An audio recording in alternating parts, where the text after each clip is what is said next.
I don't think it's suspicious at all. And to be honest with you, this entire segment is very troubling. Look, biological weapons are horrific. They should not exist on the face of the earth, period. That's why the United States is a signatory of the OPCW. And that's why a lot of nations that really are appalled by the prospect of use of biological warfare is something that's just a standard. Now, I've listened to my Russian friends say a lot of spin, a lot of rhetoric about how horrible the United States is. Look, Russia's got one heck of a history. Wait, let me just speak. I've had to sit through, my friend, I've had to sit through you speaking endlessly, trying to throw Georgia into this conversation. Let me speak. Okay, all right. Sergey, let him respond. Sergey, let him respond. Be respectful. Stop your spin and be respectful. Stop the spin. Offense in situations of war, rhetoric like this is an offensive move. It is often the best defense. If we put the spotlight on the Russian Federation, even on India in this space, and the number of labs you have conducting whatever you're doing, it would be deeply uncomfortable. People in glass houses should not throw stones. No, please do so. I totally No, understand. One second. Jonathan, please do so. Let me speak. Jonathan, I'm not going to be troubled. There won't be trouble. But what will happen is, no, 1 second. Just see, listen here, Jonathan. Just let me intervene for a moment. You see what happens is, Jonathan, standard debating tactic. I can reveal everything about you.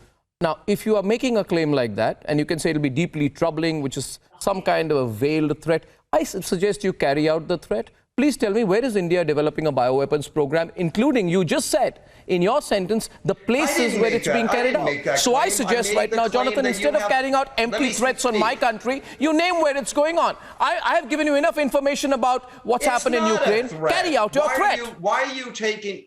Don't make it a vacuous threat on my program. Okay, I don't take vacuous threats at all. Take it easy. You're going to have to respond to that. You're going to have to follow up. Can we have... No, I'm very easy. But you're going to have to follow up. I'm fine. I'm fine. I'm very relaxed. But you take it easy. You take it easy and tell me where India is carrying out bioweapons facilities and which island, where in the world we have biolabs. You tell me now. You follow up.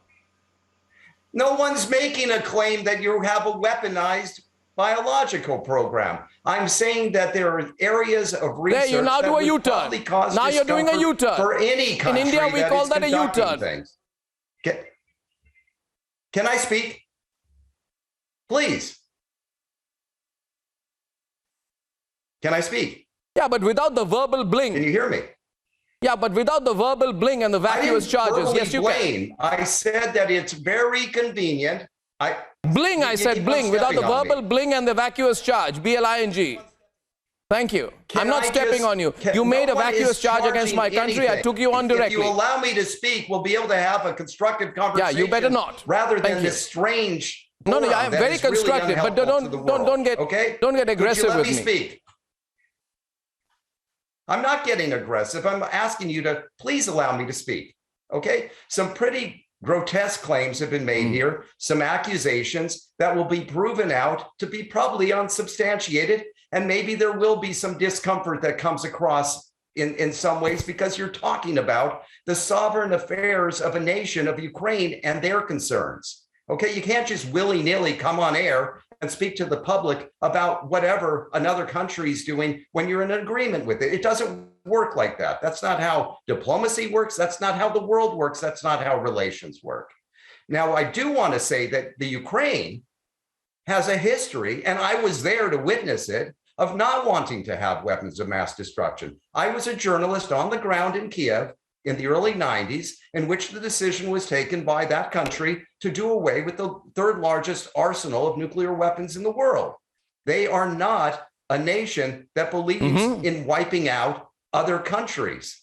So to make such claims like that is just completely ridiculous. So I really would like it if this conversation would tone down a lot of notches, because it's extremely convenient when Russia is raging a war inside Ukraine, another country, for there to be I tell you one thing. I'll get okay. So I won't. But as you just said, no, wait, Jonathan. I need to point out one other thing here, because the only country you're getting very that worked up, Jonathan, without any necessity of weapons of mass destruction No, it's extremely necessary because you laid stuff during the Vietnam War, which was many decades ago. But let's talk about Syria and what went down in Syria and the use of chemical weapons within that country. Which other country was involved in that conflict? Also, my colleague in Washington mentioned the sarin gas attack. Did that matter? Who did that? Okay, and then my colleague also mentioned the poisoning of various Russians with radioactive isotopes. And I want to go to two other guests, please. Also chemical weapons. But I just want to get to two other guests. I'll go to two other guests because I don't want to run short of time. I'll just tell you that I remember that there were low-flying aircraft which kept throwing herbicides over the Viet Cong and the North Vietnamese forces just because you guys were losing. So I know that you're very experienced in that regard. So don't tell me what you've done. We know what you've done. I want Andrew to come in. I want Peter Kuznick to come in. First Andrew and Peter Kuznick, please. Can we have both sides? Who goes first? Andrew? And then Peter. Thank you. Well, thank you. It is instructive that even President Biden refused to speak on it. This suggests that what a huge embarrassment this discovery is to Americans' credibility. And then, of course, it is a fact that biological research laboratories have existed in the United States for a long, long time in the form of Fort Detrick, D-I-E-T-R-I-C-H, in Maryland. All you need to do is right at this moment, use your computer, Google Fort Detrick, and you'll find that it was at that time, immediately after the Second World War, it got a lot of bioweapon information from Japan.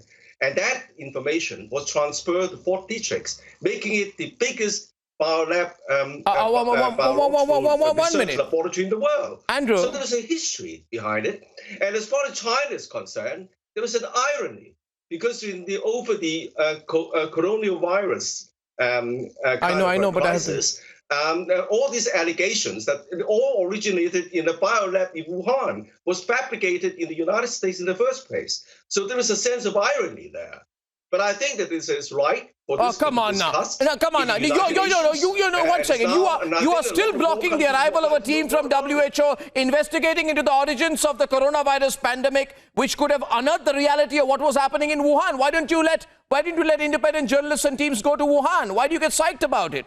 Why don't you talk about how your researchers were sick before the first official COVID-19 case? Your Central Military Mission funded projects, your 2015 paper suggesting the use of man-made use of virus as a bioweapon. So China, please, I'll